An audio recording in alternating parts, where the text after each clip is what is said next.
Iran ने सुबह सवेरे भी इसराइल पर बड़ा हमला किया, रिटेलिएट बहुत जबरदस्त किया ईरान ने। और ये दुनिया के ममालिक एक्सपेक्ट नहीं कर रहे थे कि ईरान ऐसे रिटेलिएट करेगा। 100 के करीब मिसाइल दागे गए, जिसमें 4 इसराइली हलाक जबकि 100 से ज्यादा जख्मी हुए हैं। ईरान की तरफ से मौक़िफ़ सामने आ रहा है कि ये जो सालसी की कोशिशें की जा रही हैं, जंगबंदी की कोशिशें की जा रही है, उन्होंने कहा कि in the middle of the war हम ये काम नहीं करेंगे। हमें ज्वाइन किया है मेजर रिटायर्ड मीसम रजा साहब ने। बहुत शुक्रिया मीसम साहब, आपने हमें वक्त दिया। Good morning sir. Good morning sir. मुझे ये बताइए कि ये इस ईरान और इसराइल जंग का इख्तिताम क्या होगा, क्या फोर्सी कर रहे हैं आप, कैसे होगा ये जंग का खात्मा होगा? बिस्मिल्लाहिर्रहमानिर्रहीम। बहुत शुक्रिया आप लोगों ने इतने अहम मौजू पे मुझे अपने साथ जोड़ा है। अगर मैं काफिया रदीफ छोड़ के स्ट्रेट आपके सवाल पे आऊं, जी जी, तो आपने वो नेतन्याहू की जो स्पीच की है उसने कल सुबह जो हमारे टाइम पे रिलीज हुई थी, आप उसका एक एक लफ्ज गौर से सुने कि उसमें पूरा इजराइल का पूरा ज़ायनिस्ट जो ये पूरी मूवमेंट है, जो ग्रेटर इजराइल का जो प्लान है, उसने पूरा मुबहम वर्ड्स में डिफाइन कर दिया। बिल्कुल। उसने ईरान को वो स्पीच की है, उन्वान था कि मैं आज स्पीच ईरान की आवाम से कर रहा हूँ जी। यानी कि माँ का दुश्मन औलाद का हिजरा, कि तेरा तल्लक क्या है ईरान के कौम के साथ, तू कब से सज्जन बन गया ईरान की कौम का, यानी कि जिन पे तू गोले बरसा रहा है, जिनको मार रहा है, तू उनके सज्जन बन के उनके और उनके साथ बात ये कर रहा है कि हमने रजीम चेंज करना है, हमने रजीम चेंज करना है, ये जुल्म का रजीम है जो चेंज करना है आपके लिए। अब इस रजीम को वर्ड समझे जरा, why they want to change the regime. इस वक्त आप अगर go back like 15 years, Arab spring चली, रजीम चेंज हुए अरब कंट्रीज में, उसके बाद वो रजीम इजिप्ट में चेंज हुआ, वो रजीम सूडान में चेंज हुआ, वो रजीम आपके यमन में चेंज करने की कोशिश की, अभी शाम में चेंज हुआ, शाम में, पहले इराक में, सीरिया में चेंज हुआ, और ये कि जी लोगों की भलाई के लिए इराक तबाह कर दिया, अफगानिस्तान में चेंज हुआ, अफगानिस्तान अभी रिसेंटली सीरिया के अंदर रजीम चेंज किया उन्होंने, और यही वजह है कि अभी इस वक्त सारी अटैक की सपोर्ट उनको सीरिया से मिल रही है। वो रजीम चेंज पाकिस्तान में भी हुआ था। खैर, लेट्स गेट ओवर इट। अच्छा, अब इस सारी सूरत हाल को देखने के बाद वो क्यों चाह रहे हैं रजीम चेंज? वो जंग उस दिन खत्म कर देंगे जिस दिन रजीम चेंज हो जाए। उनका हदफ कोई न्यूक्लियर टारगेट नहीं है। ये उसी तरह जिस तरह इराक के अंदर weapon of mass destruction target था, किधर गए वो? निकला ही नहीं। बिल्कुल। तो ये सारा जो पूरे का पूरा गेम प्लान है उनका, ये ग्रेटर इजराइल के लिए चल रहा है। जिस तरह स्ट्रेट मैं आपसे बात करूंगा कि अमेरिका के 2 नाजायज बच्चे हैं इस दुनिया के अंदर, एक भारत है और एक इजराइल है। पहले उन्होंने पाकिस्तान को इस रजीम चेंज करने के लिए और इस सारी जंग के अंदर धकेलने के लिए पहले बच्चे को आजमाया उन्होंने पाकिस्तान के ऊपर, मई में और जून में। उसके बाद वो जब पिटने लगा तो फौरन, अब एक दिन पहले अमेरिका ने बयान दिया कि हमारा इस जंग से कोई ताल्लुक नहीं, और जब वो पिटने लगा, मैं आप ही के प्रोग्राम में आपको याद हो, तो फौरन वो अमेरिका बीच में आ गया कि नहीं सीज फायर, ताकि मेरा मुर्गा कंप्लीट पिट ना जाए। जब वो पाकिस्तान से फेल हुए तो अगला उससे दूसरा बच्चा अपना जो है वो ईरान के ऊपर चढ़ा दिया। तो इट डजंट मैटर, वो ये बात इस वक्त ये मैटर ही नहीं करती कि जंग में डैमेज क्या है और किसका क्या डैमेज हो रहा है। ये इस वक्त मैटर ये कर रहा है कि हक क्या है और जुल्म क्या है। But sir, where do you see it going? आपको क्या लग रहा है कितनी तवील होगी, और ये जितना ईरान उसको डैमेज कर रहा है, ये इजराइल का भी अब रिस्पांस क्या इससे ज्यादा फियर्स होगा? ये बड़ा अच्छा आपने स्ट्रेटेजिक क्वेश्चन किया है। इसमें आपने देखना ये है कि what Iran has to lose and what Israel has to lose. जो बहुत बड़ा एक, इसमें कोई शक नहीं, इस वक्त इजराइल के पास एक बहुत बड़ी अददी टेक्नोलॉजी वाइज बहुत बड़ी बढ़तरी है उसके पास, और उसके पास वेपन्स में अददी बढ़तरी है, उसके पास टेक्नोलॉजी की, इलेक्ट्रॉनिक वॉरफेयर की, फाइटर जेट्स की, एयर सिक्योरिटी की बहुत ज्यादा बढ़तरी है। मगर इसराइल को एक बहुत बड़ा एडवांटेज है, डिसएडवांटेज है कि दे डोंट हैव लैंड। उनके पास डेप्थ नहीं है लैंड, डेप्थ नहीं है, बिल्कुल सही। वो एक कंसंट्रेटेड एक जगह पे ऊपर बैठे हुए हैं, और जब वो एक मिसाइल की बारिश आती है तो वो बुरी तरह डैमेज हो रहे हैं। ईरान को एक बहुत बड़ा एडवांटेज है कि they have depth to fight. जिन स्ट्रेटेजिकली देखना क्या है जी, कहते हैं कि mountains advantage होते हैं। जिन मुल्कों के पास डेप्थ होती है जंग लड़ने की, वो लंबी जंग लड़ सकते हैं। सर डेप्थ का क्या उनको कोई मतलब, टेंशन नहीं डेप्थ का क्या मतलब कि डेप्थ होनी चाहिए? अच्छा, आपको मैं थोड़ा सा इतिहास में ले जाऊं, हिस्ट्री में ले जाऊं। आपको याद हो जब रशिया ने अटैक किया था अफगानिस्तान के ऊपर, अफगानिस्तान पे, बिल्कुल। तो पाकिस्तान ने जो उसको रशिया में अफगानिस्तान में रोका, पाकिस्तान की वो स्ट्रेटेजिक डेप्थ थी कि वो अपनी सरजमीन में उसको नहीं आना देना चाह रहे थे। वो जानते थे कि पाकिस्तान आगे वो सी बॉर्डर तक आना चाहता है, बिल्कुल। और वो डेप्थ की वजह से उन्होंने पीछे ही उसको रोका और हम उसमें कामयाब हुए। सही। ये डेप्थ से मुराद होती है कि किसी भी कंट्री के पास डैमेज बर्दाश्त करने का कितना हौसला है और कितनी स्पेस है। सर ये भी है ना, इसके साथ साथ देखिए अभी बयान भी आया है ईरान के जो फौजी उन्होंने कहा है कि मकबूजा इलाका जहां पर वो हैं कम तादाद में है, उन्होंने कह दिया कि आप छोड़ दें, अवाम को कहा है कि आप उन इलाकों को छोड़ दें क्योंकि हमने टारगेट सेट किए हुए हैं। तो उनके पास डेप्थ इस तरह नहीं है ना कि वो एक मुख्तसर सा अच्छा, इलाका तो इसको है, कह वो सकते हैं कि geographically। वॉर डैमेज थ्रेशोल्ड है, ऐसे कुछ कह सकते हैं डेप्थ को?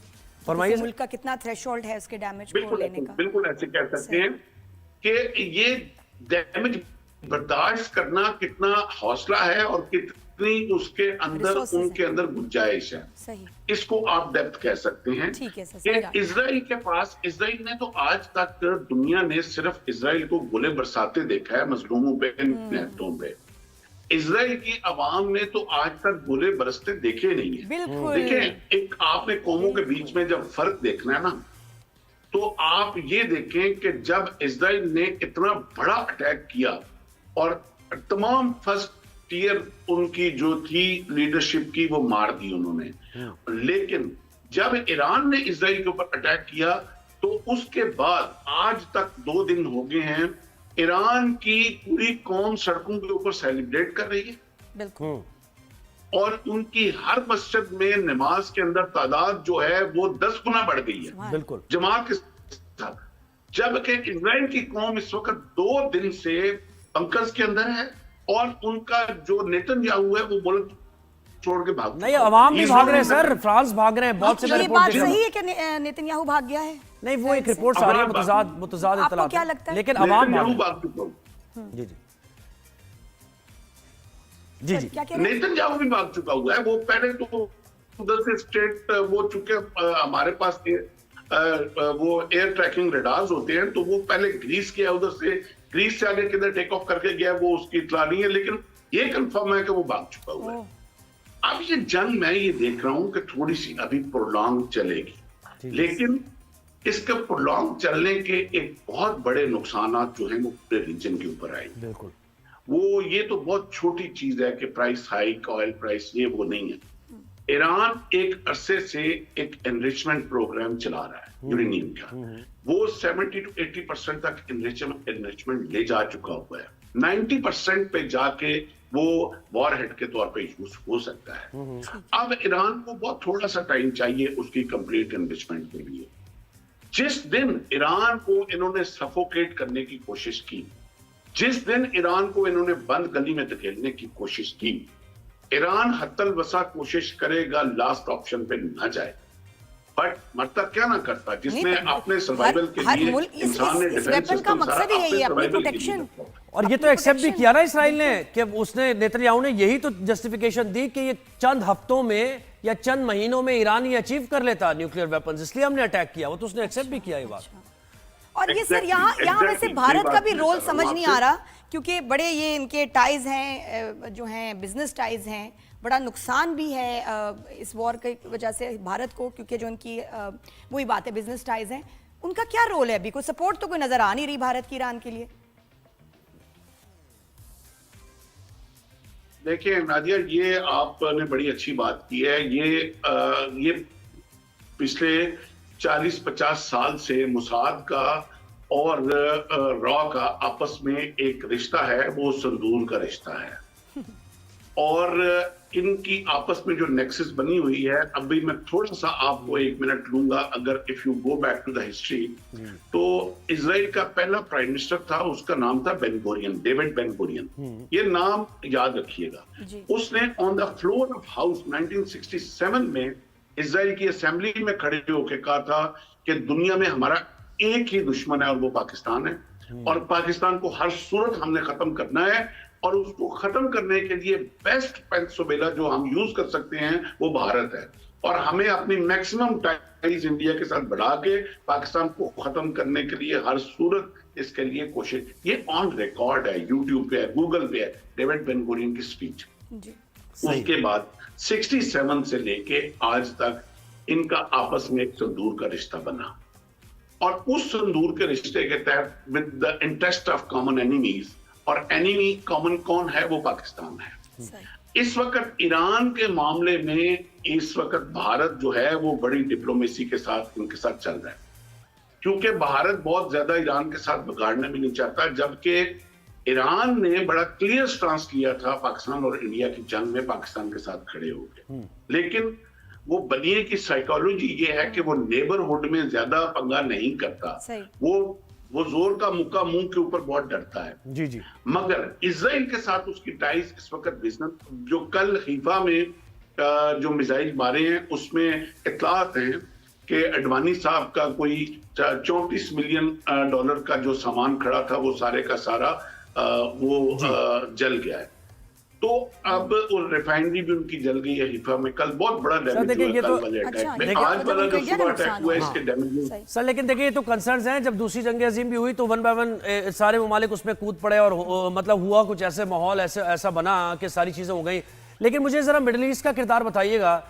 ये मिस्र हुआ, शाम हुआ, उर्दन हुआ, तो ये तो ईरान के लिए थोड़ा मतलब स्ट्रेटेजिकली अगर हम बात करें तो मुश्किल नहीं हो गई सूरत हाल कि उनके फाइटर जेट्स भी जाना वहां मुश्किल है। और इन तमाम ममालिक ने जिनके मैंने नाम लिए उन्होंने कहा कि हम अपनी एयर स्पेस को इस्तेमाल नहीं करने देंगे। लेकिन स्टिल मिसाइल जा रहे हैं जहां जाने चाहिए। जा रहे हैं जी, ठीक है। वो कह कुछ रहे हैं, मुझे तो लग रहा है कि सऊदी अरब का और मिडिल ईस्ट का किरदार, इस पर अगर आप थोड़ा सपोर्ट लग रही है, क्योंकि जा तो रहे हैं भाई, मिसाइल पहुंच तो रहे हैं। देखिए ये मैं वाज़ेह बात करूंगा कि इस वक्त मुस्लिम उम्मा का, पूरी की पूरी उम्मा का एज ए उम्मत हमेशा से ये जितने भी किरदार, चाहे वो गजा के सूरत में ले लें, चाहे लेबनान की सूरत में ले लें, सीरिया की सूरत में ले लें, आप मायूस कन रहा है। और वो दुश्मन हमें एक एक करके चुन चुन के जो है वो बाकी सबको साइड पे करता है, एक को टारगेट करता है और उसको वो खत्म करता है, उसके बाद फिर अगले को टारगेट करता है, उसको खत्म करता है।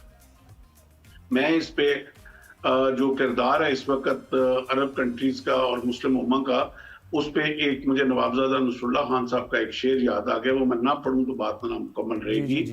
वो कहते हैं कि एक बरके बला कौद गई सारे चमन पर, कि पूरे चमन के ऊपर एक बला ने हमला कर दिया है और तुम खुश कि मेरी शाख नशीमन ही जली है। कि तुम इस वक्त खुश हो रहे हो कि सिर्फ दूसरे की जो शाख है वो जल रही है, जबकि वो बला पूरे चमन के ऊपर कौदी हुई है। बिल्कुल, और उससे पूरे चमन को खाना है। और वही है ना सर, तो बात है ग्रेटर इसराइल में तो सऊदी अरब भी आ रहा है। ये बात समझिए। सऊदी अरब का जो है वो 65% हिस्सा जो है उसने तो मार किया हुआ है, उसने नक्शा पूरा शो करके दिखाया। तो सर मुझे तो लगता है बाय द टाइम वो वहां पहुंचेंगे, वो उससे पहले उनके सारे एलाइज को तबाह कर देंगे, ताकि सऊदिया कमजोर हो जाए। कि सऊदिया को क्यों समझ नहीं आती, एक कॉल सऊदिया से आए और सारी जो है मैं कहती हूँ मुस्लिम कंट्रीज यूनाइट हो जाएंगी, और वो कॉल वहां से क्यों नहीं आ रही। बहन ये बिल्कुल इस वक्त ये सूरत हाल इस तरह है कि बिल्ली सामने खड़ी है और कबूतर आंखें बंद करके अपनी बारी का इंतजार कर रहा है, और हम सारे मुसलमान मुल्क इस वक्त अपनी अपनी क्यू में लगे हुए हैं कि हमारी बारी अब नेक्स्ट कब आती। बिल्कुल। और देखिए हम तो किसी को, पाकिस्तान किसी को थ्रेट नहीं देता। हमारा न्यूक्लियर जो प्रोग्राम है वो भी पॉजिटिव पर्पसेस के लिए, अमन के लिए एक डेटरेंट है। लेकिन देखिए ये बात तो हमें याद रखनी पड़ेगी ना कि इसराइल की आंखों में कौन सी ताकत है ऐसी, पाकिस्तान ही है ना जिसके पास न्यूक्लियर पावर है। और तो वो भी ईरान के पीछे जैसे आए हैं सर, मैं आई वंडर समटाइम्स, जिस तरह ईरान के पीछे पड़े, अटैक किया, कोरिया पे क्यों नहीं करते? कोरिया से भी इनको डर है। देखें Korea is not a Muslim country. That's right, but threat तो वहां भी है ना उनको, और उनके दोस्त भी नहीं है। ईरान के नहीं पीछे है। पड़े हुए हैं, वो लेकिन उनके वहां लिए- अटैक नहीं वो करते। उनके लिए घर की बात है, वो उनके लिए घर की बात है, वो आपस में वो सेटल कर लेंगे जब जीत जाएगा। तो इसका मतलब ट्रम्प it is साहब about के the वो ये नहीं Muslims, चलेंगे that's तो all. पिछले- हाँ, इसका मतलब न्यूक्लियर वेपन का सिर्फ प्रॉब्लम सिर्फ नहीं है, मुस्लिम कैसे? हालांकि वहां पागल लीडर बैठा हुआ है बकौल इनके, लेकिन यहाँ आना है क्योंकि ये मुस्लिम कंट्री। अच्छा, एक और मुझे चीज याद आ गई, हाँ आपसे जरूर पूछूंगा मैं, ये जो मुसाद की बात कर रहे थे, हाँ क्या कुछ कह रहे थे सर? जी, आप कुछ कह रहे थे, पहले फरमाइए क्या कह रहे थे।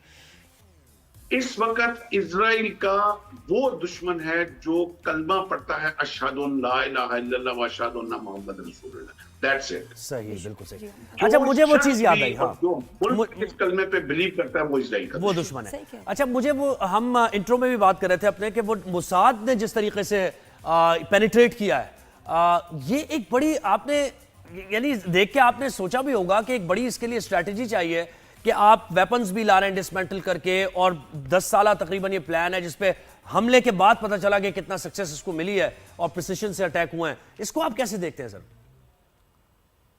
देखिए, बड़ा अच्छा सवाल किया आपने। नबी करीम सल्लल्लाहु अलैहि वसल्लम की एक हदीस है कि जब मुफलिसी जो है वो घर के अंदर दरवाजे से दाखिल होती है तो ईमान जो है वो खिड़की से बाहर रवाना हो जाता है। एक मुल्क 50 साल से इतनी ज्यादा पाबंदियों का वो सामना कर रहा है, इक़्तिसादी पाबंदियों का, और ईरान के अंदर जो हालात थे वो गुर्बत के, मैं तो इस चीज पे हैरान हूं कि आज तक उन्होंने अपना रेवोल्यूशन जो है वो कैसे मेंटेन किया हुआ है। Very true. कि पूरी दुनिया को वो ना एक्सपोर्ट कर सकते हैं ना कोई चीज इंपोर्ट कर सकते हैं। तो इस सूरत हाल में आपके अंदर भी गद्दार पैदा होने के बहुत ज्यादा चांसेस होते हैं, लोग बिक जाते हैं।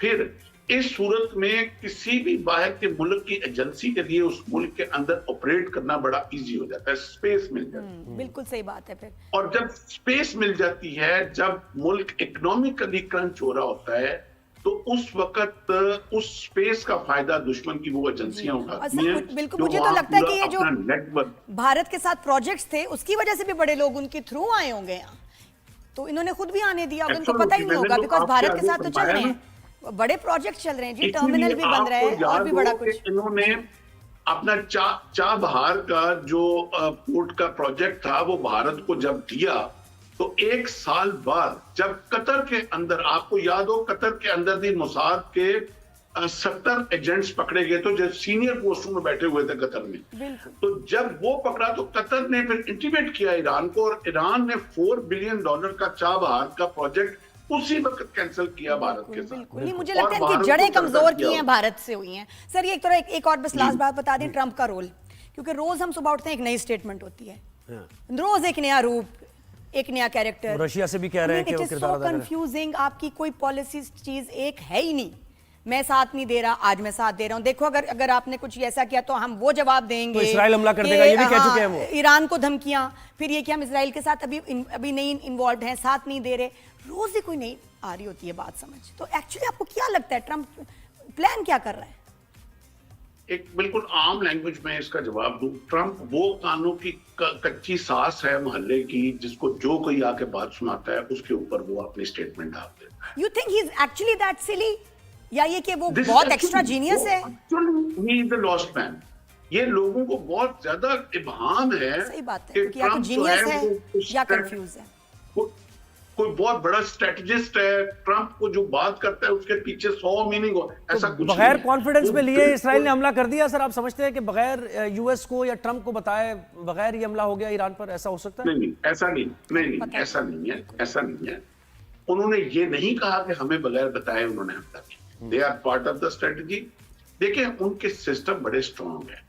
प्रेसिडेंट एक सिग्नेचर जरूर होता है, प्रेसिडेंट पावरफुल जरूर है, बट सिस्टम जो है अमेरिका का वो प्रेसिडेंट से ज्यादा स्ट्रॉन्ग है। बिल्कुल बात सही। तो ये उन्होंने इनकार नहीं किया कि हमें हमले का नहीं पता, उन्होंने कहा कि हम शामिल नहीं है अभी तक। शामिल नहीं है फॉर नाउ। कब वो शामिल हो जाएंगे फिलहाल पता नहीं चलेगा। बिल्कुल वो इस तरह की स्टेटमेंट्स दे रहे हैं, डूबियस सी। बहुत शुक्रिया जी, वो अमेरिका इजराइल का साथ नहीं दे रहा फिलहाल। बिल्कुल ऐसे ही। सर बहुत शुक्रिया, हमेशा बहुत कुछ आपसे सीखने को मिलता है। ये हम भी डिकोड करने की कोशिश करते रहते हैं ट्रंप के बयानात कि अब वो क्या कहना चाह रहा है कि मैं इसमें जंग में हूं या नहीं हूं। और चल हालांकि निगोशिएशंस करवा रहे हैं, उसको तो उस पे इतना गुस्सा ट्रंप को होना चाहिए था कि जब मैं निगोशिएशंस करवा रहा हूं तुमने बीच में हमला कैसे किया। अच्छा ब्रेक लेते हैं, ब्रेक के बाद वापस आएंगे। ब्रेक क्या हुआ? कुछ कहना चाह रहे हैं आप? सॉरी मेजर साहब जी, बड़ा मशहूर शेर है कि इट डजंट मैटर कि ईरान का डैमेज क्या हो रहा है। वो जो मशहूर शेर है ना कि जिस दर्द से कोई मक्तल में गया वो शान सलामत है। सलामत रहता ईरान कम से कम लड़ के ईरान ने ये साबित कर दिया है कि इजराइल नॉट अनटचेबल। एग्जैक्टली बिल्कुल ईरान ऐसे। ने इजराइल तक पहुंच गया। वो शेर आया वाली तो बात ये है ना, वो आ गया और साबित उसको फेस भी कर लिया उन्होंने। बिल्कुल ऐसे ही। बहुत शुक्रिया सर, आपने हमें वक्त दिया।